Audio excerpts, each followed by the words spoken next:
Hello my dear friends, ఎలా ఉన్నారు? Welcome back to our YouTube channel PNG financial adviser. So మార్కెట్స్లో మనం నిన్న చూసినట్టయితే కనుక సెన్సెక్స్ అండ్ నిఫ్టీలో 1.9% ఫాలింగ్ అనేది కనిపించింది. బ్యాంక్ నిఫ్టీలో 2.93% ఫాలింగ్ అనేది కనిపించింది. సెన్సెక్స్లో చూసినట్టయితే 937 పాయింట్స్, అంటే ఆల్మోస్ట్ 1000 పాయింట్స్ వరకు కరెక్షన్ అనేది సింగిల్ డే ఫాలింగ్ కనిపించిందండి. సో మార్కెట్స్లో మనం చూసినట్టయితే లాస్ట్ 5 మంత్స్ నుంచి కంటిన్యూ రేజ్ అవుతూ ఉంది, మార్కెట్ పెరుగుతూ ఉంది. సో ఎక్కడో ఒక దగ్గర ఈ బబుల్ అనేది బరస్ట్ అవుతుంది అని చెప్పేసి every one was expecting this.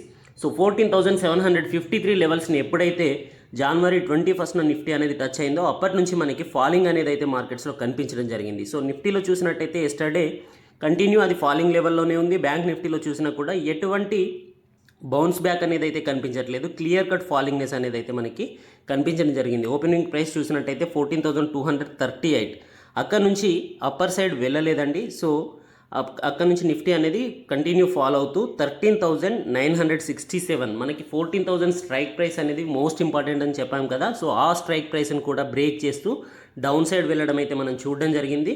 So ఇది ఒక హెల్దీ ఫాల్ అండి. ఎప్పుడైనా సరే కరెక్షన్ అనేది మార్కెట్లో కంపల్సరీ ఉంటుంది, ఉండాలి కూడా. అలా ఉంటేనే మళ్ళీ బౌన్స్ బ్యాక్ అయ్యే ఛాన్సెస్ ఉంటుంది. కంటిన్యూ ఎప్పుడైతే మార్కెట్ అనేది రేజ్ అవుతుందో అదే రేంజ్లో మళ్ళీ ఫాల్ అయ్యే ఛాన్సెస్ ఉంటుంది. సమ్వన్ విల్ సే ఏంటంటే, మార్కెట్ ఎప్పుడైతే పెరుగుతూ ఉంటుందో they will use to go through the steps నుంచి పెరుగుతూ ఉంటుంది, అంటే స్టెప్ బై స్టెప్ స్లోగా పెరుగుతూ ఉంటుంది. ఎప్పుడైతే ఫాల్ అవుతూ ఉంటుందో లిఫ్ట్లో ఫాల్ అవుతూ ఉంటుందని. ఎందుకంటే మనం లాస్ట్ 1 డే ఫాల్ చూసామండి, ఆల్మోస్ట్ December 27 అనుకుంటా. సో 11 days రేజ్ని సింగిల్ డేలో కరెక్ట్ చేయడం జరిగింది. సో అది కరెక్షన్ అంటే something is wrong there. So the market is going to correct the wrong to right అనమాట. సో ఎప్పుడైనా సరే మార్కెట్లో కంటిన్యూ రేజ్ అవుతుంది అంటే బీ కాషియస్ అండి. ప్రాఫిట్స్ కూడా బుక్ చేసుకోవడానికి ప్రయత్నం చేయండి. కంటిన్యూ రేజింగ్ ఉన్న మార్కెట్లో ఫ్రెష్ ఇన్వెస్ట్మెంట్స్ గురించి ఆచితూచి అడుగులు వేయండి. మీరు ఫండమెంటల్లీ స్ట్రాంగ్ ఉన్న మంచి బ్లూ చిప్ కంపెనీస్లోనే ఇన్వెస్ట్ చేయండి. ఒకవేళ మన ఛానల్లో కూడా చెప్పినప్పటికీ micro and small cap companies fundamentally strong ఉన్నవి అని చెప్పినప్పటికీ కూడా దాంట్లో మినిమం ఇన్వెస్ట్మెంట్ చేయడానికి ప్రయత్నించండి, కానీ లార్జ్ అమౌంట్స్తో ఇప్పుడున్న సిచ్యువేషన్స్లో ఎంట్రీ అవ్వద్దు. సో ఒకవేళ బడ్జెట్ తర్వాత కూడా ఇది 10% వరకు ఫాల్ అయ్యే ఛాన్సెస్ ఉంది అని చెప్పేసి ఎక్స్పెక్ట్ చేస్తున్నారు. సో 10% వరకు ఫాల్ అయినట్టయితే నిన్న చెప్పుకున్నట్టు మనం 12,600 లెవెల్స్ని టచ్ అయ్యే ఛాన్సెస్ ఉంటుంది నిఫ్టీ అనేది. ఒకవేళ అదే రేంజ్ని కనుక టచ్ అయినట్టయితే మనం ఫ్రెష్ పోర్ట్ఫోలియో గురించి ఆలోచిద్దాం, అప్పుడు మళ్ళీ ఫ్రెష్ ఇన్వెస్ట్మెంట్స్ గురించి ఆలోచిద్దాం. ఇప్పుడున్న సిచ్యువేషన్స్లో మాత్రం సెల్ ఆన్ రైజ్ అనే చెప్తాను.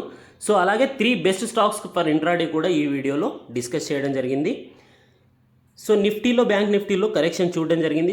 చూడండి ఇక్కడ 1 వీక్లో చూసినట్టయితే మనకి 4.62% నిఫ్టీలో ఫాల్ ఉంటే 6.94% బ్యాంక్ నిఫ్టీలో ఫాలో అవడం జరిగింది. సో 1 ఇయర్లో చూసినట్టయితే నిఫ్టీ అనేది 15.25% రిటర్న్స్ ఇస్తే బ్యాంక్ నిఫ్టీ అనేది స్టిల్ నెగటివ్ రిటర్న్స్లోనే ఉంది. So Nifty and bank Nifty అనేవి కంటిన్యూగా ఎస్టర్డే అయితే ఫాలో అవడం జరిగింది. సో బ్రాడర్ మార్కెట్లో చూసినట్టయితే కొన్ని మంచి స్టాక్స్ అయితే మంచి రిజల్ట్స్ని అయితే పోస్ట్ చేయడం జరిగిందండి. సో అట్లాంటి స్టాక్స్ని మీరు అబ్జర్వ్ చేయవచ్చు. సో యాక్సిస్ బ్యాంక్ యొక్క రిజల్ట్స్ అనేవి నెగిటివ్గా ఉన్నాయి, టాటా కాఫీ అనే కంపెనీ రిజల్ట్స్ అనేవి పాజిటివ్గా ఉన్నాయి. సో ఇట్లాంటి కొన్ని పాజిటివ్ రిజల్ట్స్ ఇచ్చిన కంపెనీస్ని మీరు కన్సిడర్ చేయండి. ఫ్రెష్ ఇన్వెస్ట్మెంట్స్ గురించి అయితే లంసమ్ అమౌంట్స్తో ఇన్వెస్ట్ చేయవద్దు. సో ఎస్టర్డే టాప్ గెయినర్స్ చూసినట్టయితే tech Mahindras, SBI life insurance, Wipro and ITC కనిపిస్తూ ఉన్నాయి. సో టాప్ లూజర్స్ చూసినట్టయితే Tata Motors, Axis Bank, Tata Steel, GAIL కనిపిస్తూ ఉన్నాయి. సో ఎఫ్ఐఐడిఐ డేటా చూద్దామండి మనం. ఎఫ్ఐఐడిఐ డేటా చూసినట్టయితే 1,688 crores ఎఫ్ఐఐస్ క్యాష్ సెగ్మెంట్లో సేల్ చేయడం జరిగింది. ఇది లాస్ట్ 4 monthsలో October, November, December and January. September 27న ఆల్మోస్ట్ 1,700+ crores సేల్ చేశారనుకుంటా. సెప్టెంబర్ 27 తర్వాత హయ్యెస్ట్ అమౌంట్ సెల్లింగ్ అనేది ఎఫ్ఐఎస్ ద్వారా మనకి ఈరోజు జనవరి 27 రోజునే కనిపించడం జరిగింది. సో డిఐఎస్ కూడా 3 crores+ సేల్ చేయడం జరిగింది. So both side selling pressure అనేది కనిపించింది కాబట్టి మార్కెట్లో ఆల్మోస్ట్ 2% వరకు కరెక్షన్ అయితే కనిపిస్తూ ఉంది.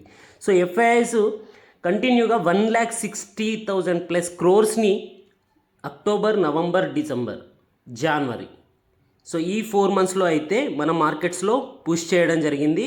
సో డే బై డే వాళ్ళు సెల్లింగ్ ప్రెషర్ని అయితే పెంచుతూ ఉన్నారు. 500-600 crores నుంచి ఇప్పుడు 1,600-1,700 crores వరకు సెల్లింగ్ అయితే ఎఫ్ఐఎస్ నుంచి కనిపిస్తూ ఉంది. అలాగే విఐఎక్స్ కూడా పెరుగుతుంది, వాలిటాలిటీ అనేది హెవీగా ఉంది. సో ప్రీ బడ్జెట్ సెషన్లో సెల్లింగ్ ప్రెషర్ అనేది పెరుగుతూ ఉంది కాబట్టి బీ కాషియస్ అండి. ఒకవేళ వీళ్ళు కనుక కంటిన్యూగా కమింగ్ 1 వీక్లో సేల్ చేస్తే కనుక మళ్ళీ మనకి మార్కెట్లో ఇంకో 5% వరకు కూడా ఫాల్ అనేది ఉండే అవకాశాలు కనిపిస్తూ ఉంది. సో ఓవరాల్గా చూసినట్టయితే జనవరిలో చూడండి 289 క్రోర్స్ని జనవరి 20న హయ్యెస్ట్ అమౌంట్ బై చేయడం జరిగింది. ఆ తర్వాత ఈ జనవరిలో చూసినట్టయితే 1688 క్రోర్స్ సెల్లింగ్ అనేది 27th జనవరిని కనిపిస్తుంది.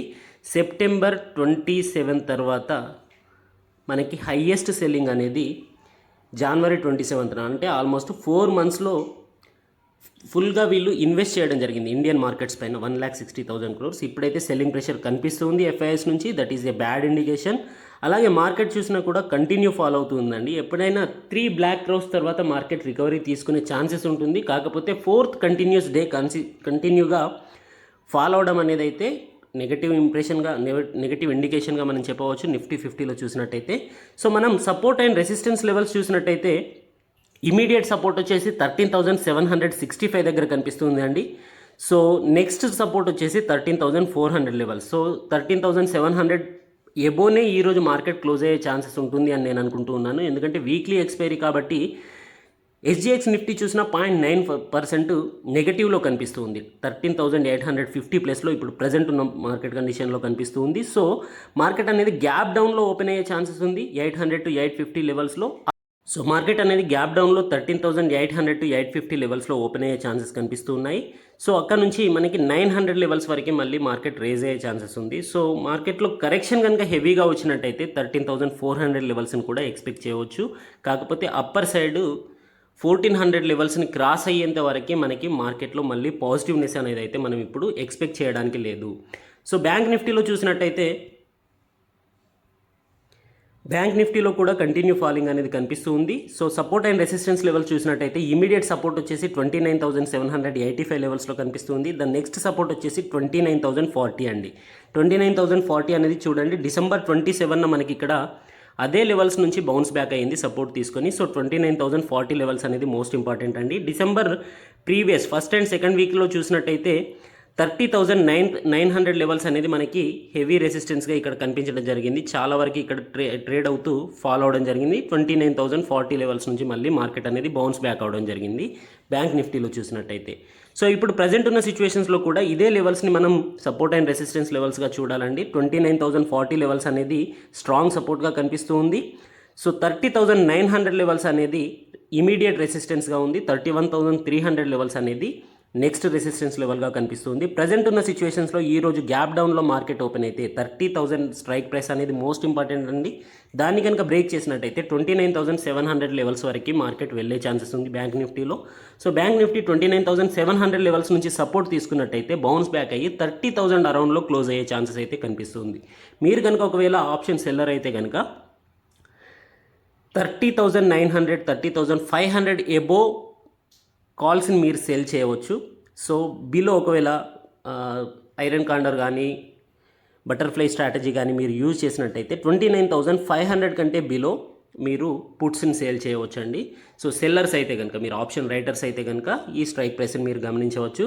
సో 3 బెస్ట్ స్టాక్స్ అని చెప్పాను కదండి. జిందాల్ స్టీల్ అండి. జిందాల్ స్టీల్ అనేది రిజల్ట్స్ తర్వాత ఫాలో అవడం కనిపిస్తూ ఉంది. సో దీంట్లో 269 లెవెల్స్ అనేది మోస్ట్ ఇంపార్టెంట్, 273 లెవెల్స్ అనేది తర్వాత నెక్స్ట్ ఇంపార్టెంట్ లెవెల్ అండి. సో దీంట్లో నేను సెల్లింగ్ సైడ్ చూస్తున్నానండి. 269 లెవెల్స్ కంటే బిలో వెళ్ళినట్టయితే సెల్లింగ్ ప్రెషర్ ఉండే ఛాన్సెస్ ఉంది. సో బయ్యింగ్ ఆపర్చునిటీస్ అయితే దీంట్లో నేను అబ్జర్వ్ చేయట్లేదు. సో సెల్లింగ్ ఆపర్చునిటీ గురించి చూస్తున్నాను. 269 లెవెల్స్ కంటే కనుక బిలో వెళ్ళినట్టయితే దీంట్లో మళ్ళీ మనకి 4 to 5 రూపీస్ వరకు ఈరోజు ఇంట్రాడేలో మనకి ప్రాఫిట్స్ వచ్చే ఛాన్సెస్ కనిపిస్తుంది జిందాల్ స్టీల్లో చూసినట్టయితే. నెక్స్ట్ స్టాక్ వచ్చేసి యాక్సిస్ బ్యాంక్ అండి. యాక్సిస్ బ్యాంక్లో మనకి ప్రాఫిట్స్లో కరెక్షన్ అనేది కనిపించింది. ప్రొవిజన్స్ 4,000 క్రోర్స్ కంటే ఏవో చూపించడం జరిగింది.